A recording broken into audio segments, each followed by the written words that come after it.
Recht schönen guten Morgen und herzlich willkommen zum achten Teil von Thierrys Videoserie übers Fasten. Heute geht es um Muskeln und Muskelschwund eventuell beim Fasten oder nicht.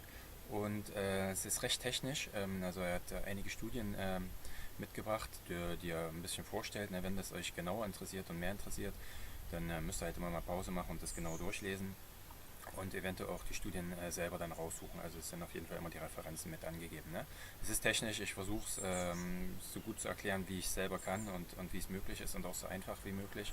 Aber es ist teilweise auch ein bisschen kompliziert. Aber naja, wir probieren es einfach mal. Los geht's.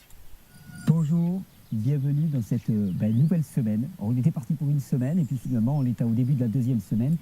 Ja, hallo, guten Morgen.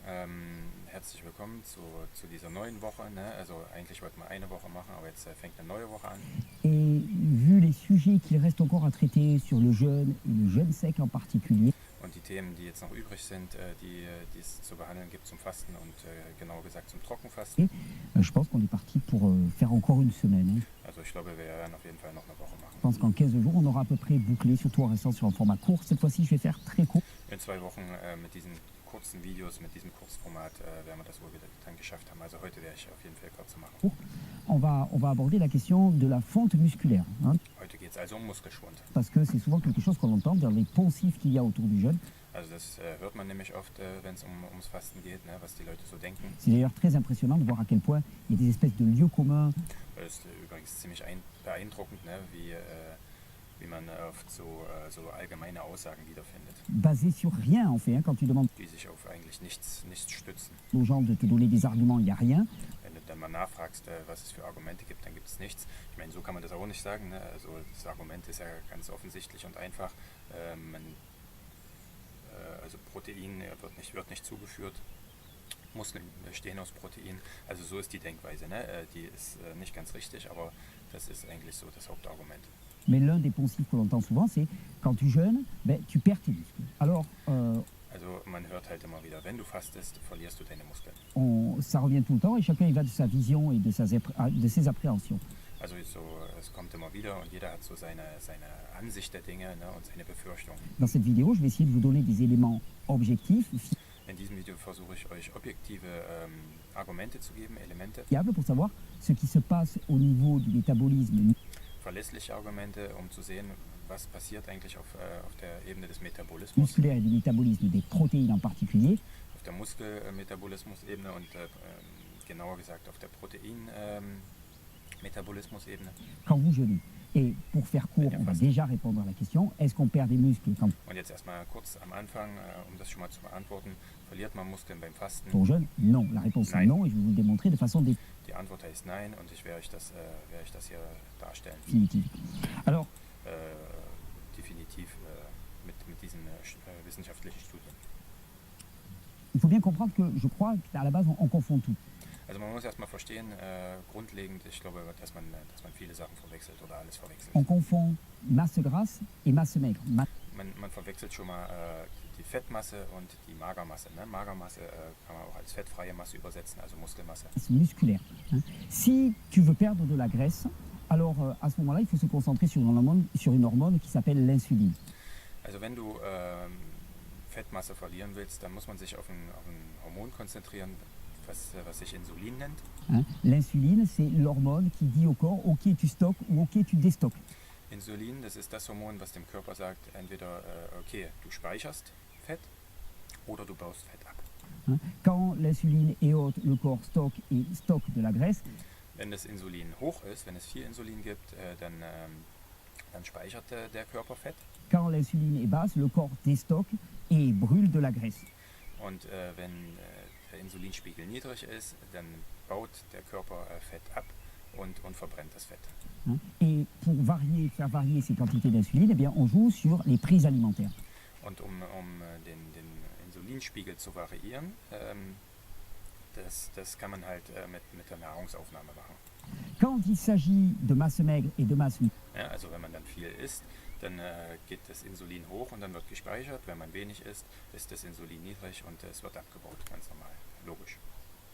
Wenn es jetzt um Muskelaufbau oder Muskelabbau geht, musculaire, c'est pas sur l'insuline qu'il faut focaliser, c'est sur Da darf man sich eben nicht auf das Insulin konzentrieren, also um die Nahrungsaufnahme, l'exercice. Si tu veux fabriquer du muscle, sondern es geht da geht es um körperliche Betätigung, ja, um Exercise, also um Übung. Man muss sich betätigen. eh bien, il faut exercer tes muscles. Si tu ne veux pas exercer tes muscles et perdre des muscles, alors à ce Also du musst deine Muskeln betätigen, wenn du das moment-là, eh bien, tu arrêtes d'exercer tes muscles. C'est à ce niveau-là. und wenn du keine Muskeln aufbauen willst, wenn du Muskeln abbauen willst, dann darfst du eben musst du deine Muskeln nicht betätigen. Que ça se joue. C'est pas du tout Darauf läuft es hinaus. au niveau de libération de nourriture. Und es geht hier beim Muskelaufbau oder Muskelabbau geht es eben nicht um, da hat Nahrungsaufnahme eigentlich nichts damit zu tun. Si vous voulez prendre du muscle, alors il faut s'entraîner. Il y a pas de secret. Wenn ihr Muskeln aufbauen wollt, dann muss man trainieren. Da gibt es kein Geheimnis. Et d'ailleurs, on va dire que c'est l'une des perversions de la diététique actuelle parmi Und das ist übrigens so eine Abartigkeit von der aktuellen, nicht Ernährungswissenschaft, ne, aber Ernährungsberatung oder Nahrungsmittelindustrie. les sportifs, c'est que les fabricants de protéines en particulier, de Für die Sportler vor allen Dingen, ne, also vor allen Dingen die Hersteller von Proteinpräparaten, compléments protéinés, ont réussi à nous lobotomiser au point où die haben es geschafft, uns zu lobotomisieren, uns dumm zu machen, bis zu dem Punkt, dass man uns weiß gemacht hat, l'on croit que la protéine fait du muscle. Alors, dass die Proteine die Muskeln machen. non, on sait, mais bon, c'est quand Und dann sagen sie noch, naja, nee, wir wissen schon, wie das wirklich, aber es ist schon wichtig und so. même extrêmement important. La protéine, c'est comme pour une maison les briques. Also das Protein ist ein bisschen so wie für ein Haus die Ziegelsteine. Hein. Tu peux avoir un tas de briques, si tu n'as pas un maçon plein d'énergie, Du kannst einen ganzen Haufen mit Ziegelsteinen haben, ne? Wenn du keinen Maurer dazu hast, der viel Energie hat, plein de talent et plein d'expérience viel Talent und viel Erfahrung, qui est là pour monter tes briques, ça restera un der dir dann die Ziegelsteine aufeinander setzt, um dir ein Haus zu bauen, um die Mauern hochzuziehen, tas de briques au sol. dann bleibt dein Ziegelsteinhaufen ein Ziegelsteinhaufen. Und wenn man dann immer mehr Proteine isst, ne, also immer mehr Ziegelsteine zu sich nimmt, dann wird halt der Ziegelsteinhaufen nur größer, den der Körper dann aber nicht braucht und der wird dann wieder abgebaut einfach. Ne? Also immer mehr Ziegelsteine und Proteine, das nützt halt nichts, wenn die nicht verwendet werden. Protéines, c'est exactement la même chose dans le corps. Hein, et on focalise en permanence sur les protéines pour construire du muscle. Alors, Also man konzentriert sich die ganze Zeit auf die Proteine, um Muskeln aufzubauen. ce qui construit le muscle, c'est l'énergie que tu as. Et on vous donne Aber das, was eigentlich die Muskeln aufbaut, das ist die Energie, die du hast. faudrait focaliser plus avant sur le système hormonal et Also man müsste sich eher auf das Hormonsystem und auf das Nervensystem konzentrieren, ne? Dass du so eine Lebensenergie, so eine Vitalität hast. le système nerveux. Parce que si tu n'as pas de stamina, là, ce qu'on appelle la stamina Ja, auf Englisch sagt man das Stamina dazu. Also auf Deutsch würde ich sagen Vitalität, ne? So Power, also Punch. Dass man fit ist, Fitness. en anglais, donc si tu n'as pas de punch, si tu n'as pas d'énergie, bah, ton muscle, tu ne pourras pas le fabriquer. Parce qu'au final, quand tu Also wenn du das nicht hast, wenn du dich nicht fit fühlst, wenn du erschöpft bist und müde und schlapp und lasch, dann kannst du auch keine Muskeln aufbauen. pousses, quand tu vas courir, c'est ton énergie qui fait que tu vas dépenser de l'énergie. Ja, wenn du pumpst oder wenn du rennst, dann kannst du mit dieser Energie kannst du eben die Muskeln betätigen und dann im Nachhinein können die Proteine benutzt werden, um neue Muskeln aufzubauen. Wenn du aber schon von vornherein reingehst und du bist lasch und du kannst eigentlich gar keinen Sport machen, weil du müde bist, dann können im Nachhinein auch keine Muskeln aufgebaut werden, selbst wenn die Proteine da sind. La protéine viendra ensuite comme brique constitutive. Ja, also das Protein kommt danach als Ziegelstein, wo man dann das Bedürfnis nach neuen Muskeln befriedigen kann, also befriedigt werden kann. Wenn man zu müde ist, wenn man nicht fit genug ist, um überhaupt Sport zu machen, um den Körper überhaupt anzuregen, um dem Körper klarzumachen, dass man neue Muskeln braucht, dann können auch die Proteine, dann nützen die auch nichts. Elle est nécessaire, mais elle est tout sauf suffisante. Also es ist nötig, sicherlich, aber es ist alles andere als ausreichend. Et on ramène chaque fois la question de la prise de muscle à une question de protéines. Und jedes Mal kommt man, wenn es um Muskelaufbau geht es einfach nur um die Proteine. Aber das ist reduzieren. Ja? Das reduziert die ganze Sache, das begrenzt die ganze Sache. Donc la prise et la perte de masse grasse, c'est une question d'alimentation. Also Fettmasse aufbauen oder abbauen, das hat halt was mit Ernährung zu tun, mit Nahrungsaufnahme. Prise et la perte du muscle, c'est une question d'exercice. Und Alors ensuite, Muskel und Muskelaufbau, Muskelabbau ist eine Frage von Betätigung, Übung, Training. vraiment la question qui est corollaire quand on parle de ces questions de jeûne et de perte de masse musculaire, c'est Und die Frage, die jetzt aufkommt, ne, die damit einhergeht, wenn es um Muskelaufbau oder Muskelabbau geht, das ist halt die folgende. est-ce que le jeûne augmente le catabolisme musculaire? Das Fasten erhöht es den Katabolismus, also die Muskelzersetzung, oder nicht? Globalement, est-ce que le corps utilise les protéines du corps Also global gesagt, nutzt der Körper das Muskelprotein, pour produire du sucre? Parce que finalement, Zucker zu produzieren. Ja? Also Zucker ist ja unser Treibstoff, ne? Und der wird gebraucht, wenn man von außen keine Nahrung mehr zuführt. Wenn er sich von innen ernährt, benutzt er dafür das Muskelprotein, um sich den Zucker herzustellen. c'est ça l'enjeu. Hein. Quand on jeûne, on arrête de s'alimenter de l'extérieur. Ja, das ist die große Frage. Ne? Wenn man fastet, dann ernährt man sich nicht mehr von außen. Le corps mobilise des réserves de l'organisme pour Der Körper mobilisiert seine Reserven des Organismus, produire du sucre pour alimenter la cellule. um Zucker zu produzieren, um die Zellen zu versorgen. Non pas avec un apport exogène, mais un apport endogène. Eben nicht mit einer äußeren Zufuhr, exogener Zufuhr, sondern innerer Zufuhr, endogener Zufuhr. Alors, je vais vous afficher une courbe là à l'écran. Also jetzt kommen halt so ein paar Studien, ne? Und er fängt halt mit so einem Diagramm an. Cette courbe, elle vient d'un livre qui fait référence du Dr. Kevin Hall, Das ist von dem Dr. Kevin Hall, ja? Auf Englisch, qui est offensichtlich du amerikanisch. National Institute of Health, donc l'Agence nationale de la santé National Institute of Health, ne? Der französische Akzent klingt ein bisschen komisch, aber américaine, hein, qui a fait l'une des études les plus exhaustives hein, sur la physiologie du jeûne. es ist eine sehr ausführliche Studie, was das Fasten betrifft. Ne? Wir sehen hier bis zu 30 Tage Fasten, also sehr wahrscheinlich Wasserfasten. Et de la limitation calorique. Et sur ce graphe là que vous avez à l'écran, Es geht ums Fasten, also hier steht ja Fasting, ne? Aber es ging auch um Kalorienreduzierung in der gesamten Studie.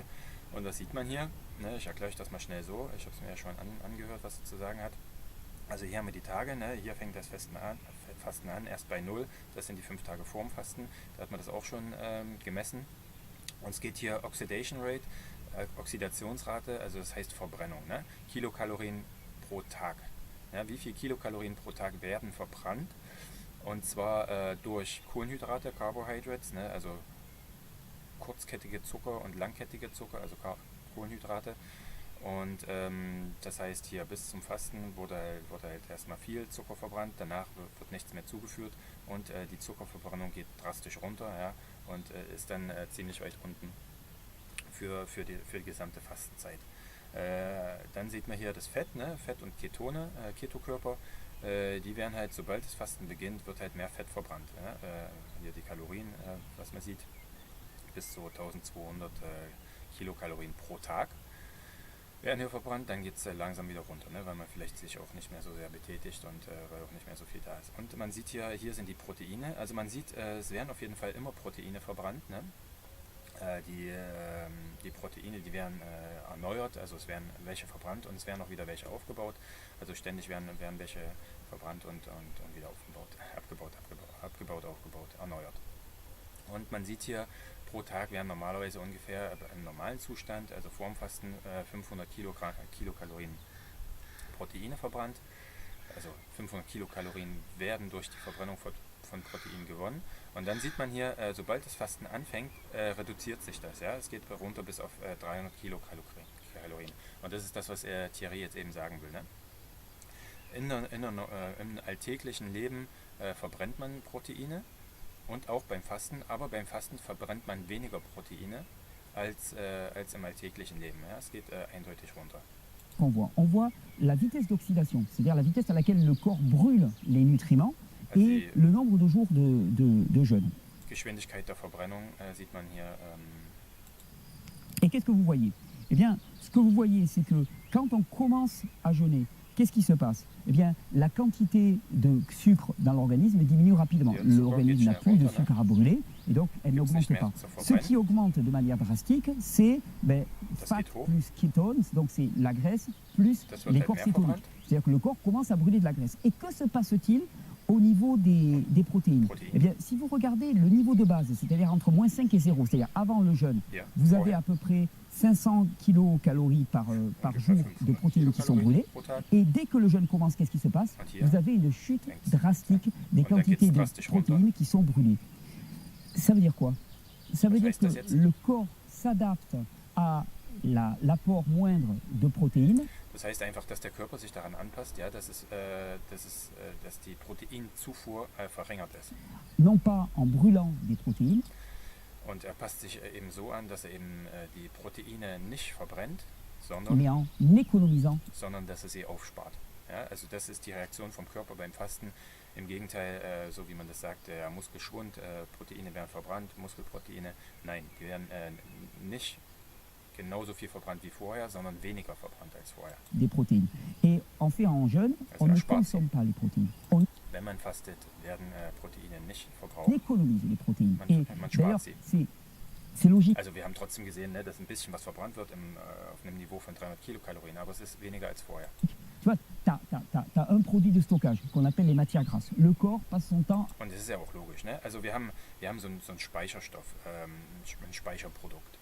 À stocker des matières grasses. Et puis là, das ist die Fettmasse, ne? Das ist unser Speicherstoff. Tu le mets en jeûne, il commence à bouffer ses protéines. Und jetzt fängst du an mit Fasten und dann soll der Körper auf einmal Proteine verbrauchen. Also das macht keinen Sinn. Ne? Das Fett ist ja dafür da. Je veux dire, ça n'a pas de sens. Ça n'a aucun sens au niveau de l'économie de la physiologie. Ja, auf einem ökonomischen Niveau würde es keinen Sinn machen, dass er anstatt dem Speicherstoff die Muskeln verbraucht. Et alors? Vor allen Dingen auch im natürlichen Milieu, ne?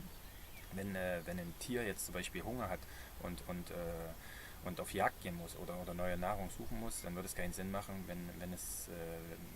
wenn sich der Organismus dadurch behindert, dass er die Motrizität des Körpers einschränkt, indem er Muskeln abbaut. Ja?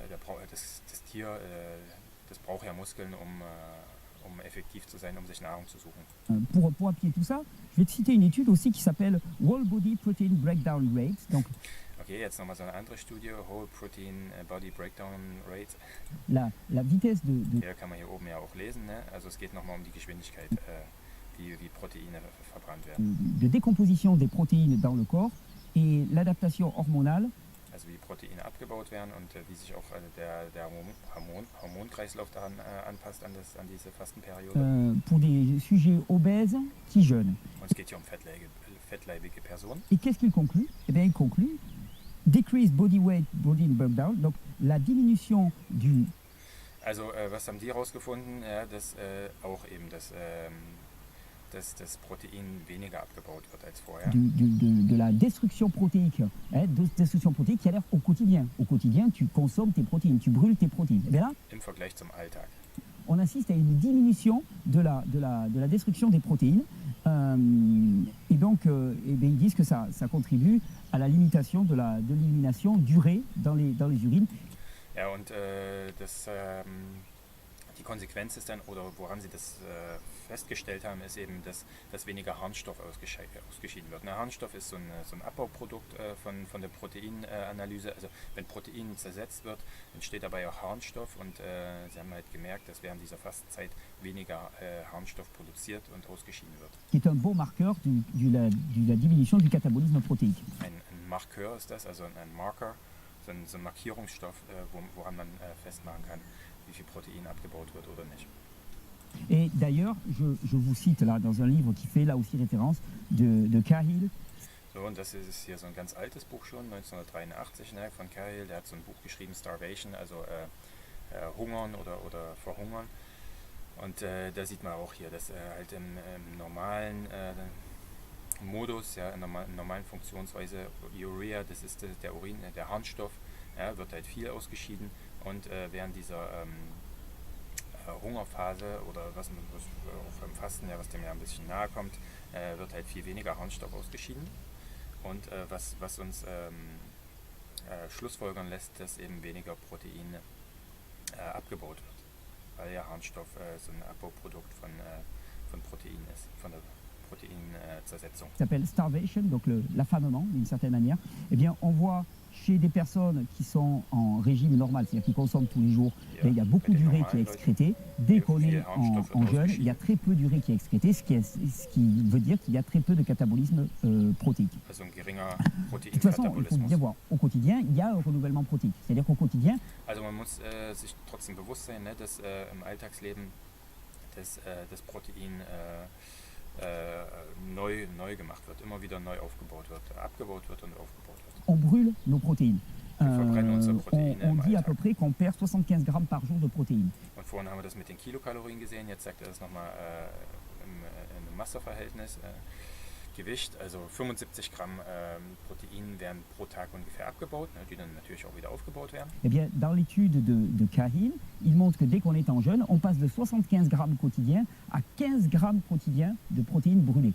Also und in dieser Studie gerade von Cahill, ne, der zeigt, dass man von 75 Gramm runter auf 15 Gramm geht in der Fastenperiode. In der Fastenperiode werden nur 15 Gramm Protein verbraucht. Bei den Kalorien waren es vorhin von 500 ist man runter auf 300 gegangen, also war trotzdem noch ein bisschen mehr als die Hälfte. Ne? Hier geht man von 75 Gramm auf 15 Gramm runter.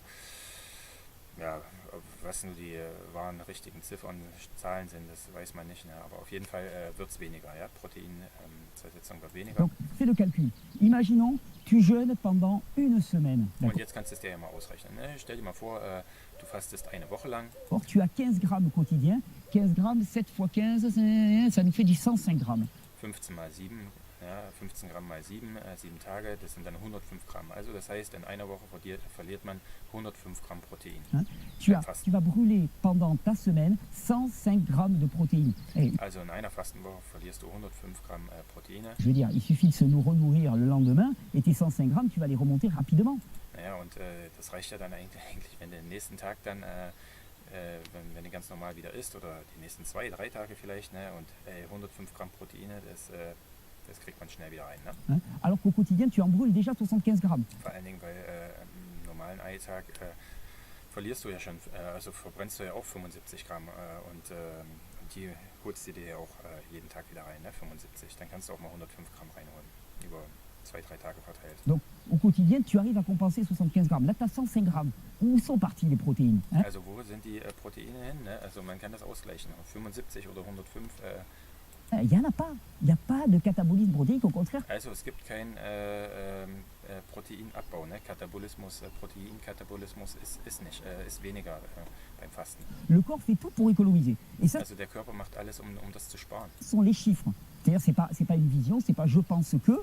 Und das sind Zahlen, ja? Das sind Ergebnisse, Forschungsergebnisse. Das ist nicht irgendeine Ansicht oder irgendwas, ja, ich denke mal, ich glaube mal. C'est pas oui, mais j'ai vu que mes muscles ont diminué. Non. Und das ist nicht, ja, aber ich habe gesehen, dass meine Muskeln weniger werden. Nee, Tes muscles n'ont pas diminué. On va en parler. deine Muskeln sind nicht weniger geworden. Wir kommen darauf nochmal zurück.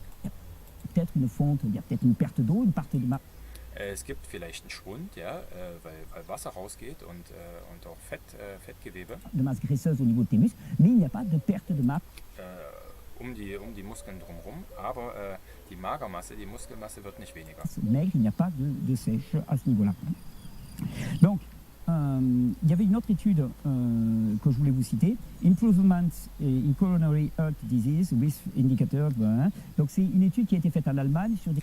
Jetzt noch eine andere Studie, ne, über irgendwas Englisches hat er gesagt, in Deutschland. Des personnes qui faisaient du jeûne alterné.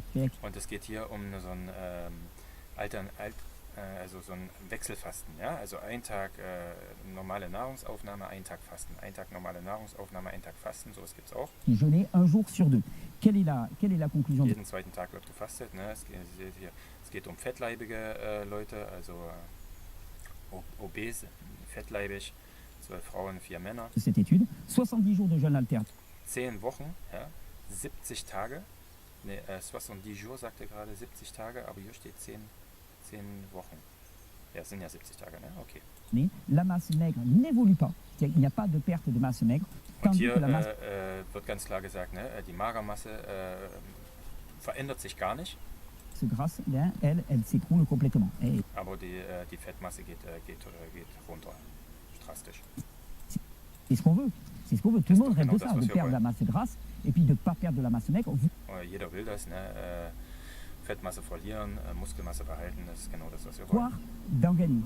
Alors, la question c'est que je me suis posée quand même, c'est comment est-ce que le corps économise cette masse maigre? Und die Frage jetzt, die ich mir gestellt habe, ist, wie macht denn das eigentlich der Körper, dass er diese Proteinzersetzung während der Fastenzeit runtersetzt, dass er das schafft, die Protéine aufzusparen. Comment ça se fait que le catabolisme protéique diminue? Et là, je suis tombé sur une étude très intéressante qui donne la clé, je pense. Und er ist auf eine Studie gestoßen, die wahrscheinlich den Schlüssel zur Antwort gibt. Ja? Die Antwort auf die Frage. C'est une étude qui porte sur les effets diminuants du catabolisme des protéines. Ja, das geht eben um das Herabsetzen des Proteinkatabolismus, also die Proteinzersetzung. Par l'hormone de croissance. Und das geschieht durch das Wachstumshormon.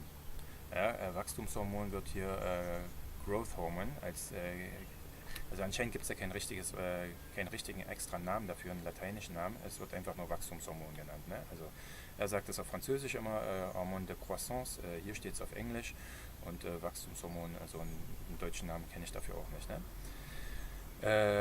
Und das steuert anscheinend die Proteinzersetzung, Proteinkatabolismus. Et ce qu'ils ont fait finalement, c'est que ils ont inhibé la production d'hormones de croissance chez les Und hier, bei dieser Studie, haben sie das eben gehemmt, dieses Wachstumshormon. personnes, et ils se sont rendus compte que le catabolisme protéique augmentait de 50%. Und bei den Leuten, wo sie das gehemmt haben, über einen gewissen Zeitraum, ist der Proteinkatabolismus um 50% hochgegangen. Also die Proteinzersetzung hat sich erhöht während dem Zeitraum, wo das Wachstumshormon ziemlich niedrig gehalten wurde. Et donc, ils en concluent que c'est certainement pendant le jeûne le fait qu'on a des énormes boosts d'hormones de croissance. Und daraus hat man dann geschlussfolgert, dass während der Fastenzeit, ja, wo das Wachstumshormon, wo es da einen großen Schub gibt von dem Wachstumshormon, wo das sehr stark produziert wird, dass dadurch auch die Proteinzersetzung runtergesetzt wird. Also das Wachstumshormon hat einen Einfluss auf die Proteinzersetzung, auf den Proteinkatabolismus. Wenn das Wachstumshormon gering ist, dann wird viel Protein zersetzt, und wenn das Wachstumshormon hoch ist, dann wird eben weniger Protein zersetzt. Ce qui fait qu'on économise la protéine. Alors pendant le jeûne, on mange la masse grasse. Also während des Fastens wird Fettmasse abgebaut. On a un boost d'hormones de croissance qui fait es gibt einen Schub an Wachstumshormonen. Qu'on économise la protéine. Das bedeutet dann, dass wir unser Protein aufsparen. Je dirais même que cette hormone de croissance elle a des vertus anaboliques. Und sogar kann man davon ausgehen, dass das Wachstumshormon ja eine anabolische Funktion hat. Das heißt, es wird was aufgebaut. C'est-à-dire que non seulement on économise la protéine, mais si en plus tu fais de l'exercice physique. Also das heißt nicht nur, dass wir das Protein sparen, sondern wenn du dabei sogar noch dich sportlich betätigst, also dich körperlich betätigst. Pendant le jeûne, qu'est-ce qui va se passer? Tu vas construire du muscle et tu vas en construire. Also dann wird man sogar Muskelmasse aufbauen. D'autant plus que tu auras de l'hormone de croissance en grande quantité. Vor allen Dingen, weil du das Wachstumshormon in großen Mengen zur Verfügung stehen hast. Tu perds de la masse grasse beaucoup plus rapidement, tu construis du muscle et tu...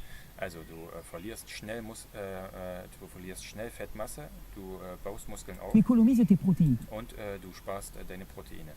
Et c'est pas l'idéal ça pour les sportifs? Ist das nicht das Ideale für die Sportler? Et c'est bien pour ça que de plus en plus on parle de jeûne intermittent. Und genau deswegen redet man ja auch immer mehr und mehr davon im Bodybuilder-Bereich, im Krafttraining-Bereich. Ne? Also die reden mehr und mehr immer von dem Intervallfasten. Das ist jetzt ein großer Trend anscheinend. Et de jeûne à l'entraînement, s'entraîner à jeun, et bien sûr. Und die trainieren auf nüchternen Magen. Parce que physiologiquement parlant, c'est les meilleures conditions naturelles. Also weil auf einer physiologischen Ebene sind es eben die besten natürlichen Bedingungen. Pour construire du muscle et perdre de la masse grasse. Um Muskeln aufzubauen und Fett abzubauen. Allez jeûner et entraînez-vous. Also fastet und trainiert dabei. Si vous jeûnez et que vous n'entraînez pas, vous n'allez pas gagner de masse maigre. Wenn ihr fastet und nicht trainiert, ja, dann kommt auch keine Muskelmasse dazu. Si vous jeûnez et que vous entraînez, vous allez gagner de la masse maigre. Wenn ihr fastet und ihr trainiert, dann wird Muskelmasse aufgebaut. Et perdre de la masse grasse. Et c'est l'idéal.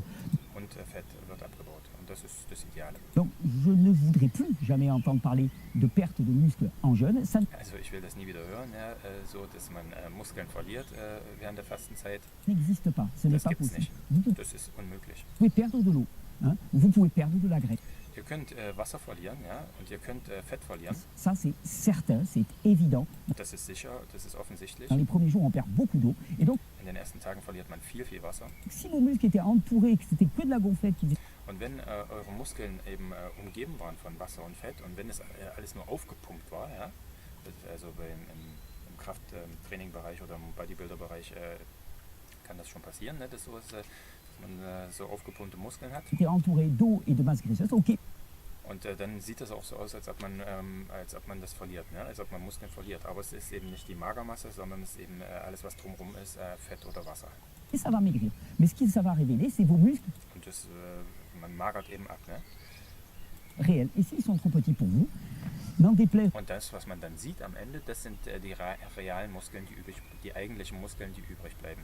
Ja, und wenn das nicht genug für euch ist, à votre ego, il va falloir aller un ja, dann tut es eurem Ego vielleicht nicht gut, aber dann müsst ihr eben ein bisschen petit trainieren. peu plus s'entraîner. C'est juste ça. C'est juste à ce niveau-là que ça se joue. Das ist einfach, so einfach ist das und genau auf so einem Niveau spielt es ab. Et vraiment, si, Spielt sich das comprenez bien aussi, on a beaucoup parlé du jeûne sec, mais le jeûne sec dans le jeûne Und jetzt müsst ihr auch nochmal verstehen, dass also wir haben schon viel vom Trockenfasten geredet, ne? Und sec, l'augmentation de l'hormone de croissance, beim Trockenfasten ist ja auch dieser Schub von dem Wachstumshormon ist ja nochmal ein bisschen höher. elle est encore plus grande que dans le jeûne à l'eau. Jeûne sec intermittent, c'est la réponse Also wie schon bei vielen anderen Sachen meint Thierry halt, dass das trockene Intervallfasten ist die absolute beste Antwort auf alles. idéale pour toute personne qui veut prendre de la masse maigre, développer du muscle, Für jede Person, die Magermasse aufbauen will, also Muskelmasse aufbauen will,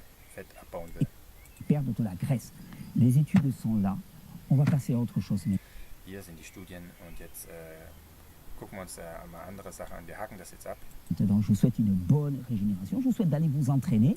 Ich wünsche euch eine gute Regenerierung und ich wünsche euch, dass ihr gut trainiert. D'aller vous entraîner de façon conséquente et vous allez développer du muscle de façon conséquente. Ihr werdet euch jetzt effektiv trainieren, oder ihr werdet effektiv trainieren, Entschuldigung, auf Französisch sagt man sich trainieren. Ihr werdet effektiv trainieren und ihr werdet dann demzufolge auch effektiv Muskeln aufbauen. Petite page de pub. Là, je crois qu'on est bon. On est Okay, ja, also jetzt kommt nochmal die Werbung. Ne? Er freut sich diesmal, dass er nicht so lange gemacht hat. Ich habe ein bisschen länger gemacht, weil ich auch noch ein bisschen erklärt habe. Ich wünsche euch noch einen schönen Tag. Morgen geht es dann. Es ist ein super interessantes Ding. Ich habe es noch nicht angeschaut, aber die Überschrift habe ich mir angeschaut. Es geht um Krebs, wie man das Fasten für krasse Wirkung haben kann auf Krebs, auf Tumore. Ja. Also ich glaube, es ist ziemlich unglaublich. Ich hatte ja schon erzählt er hat schon erzählt von dem Typen, der 21 Tage lang Trockenfasten gemacht hat und dann keinen Dickdarmtumor mehr hatte. Und es geht auch um Zucker, ja? Also Fasten und Zucker ist wohl auch ziemlich effektiv da. Okay, also dann schönen Tag und bis morgen. Tschüss.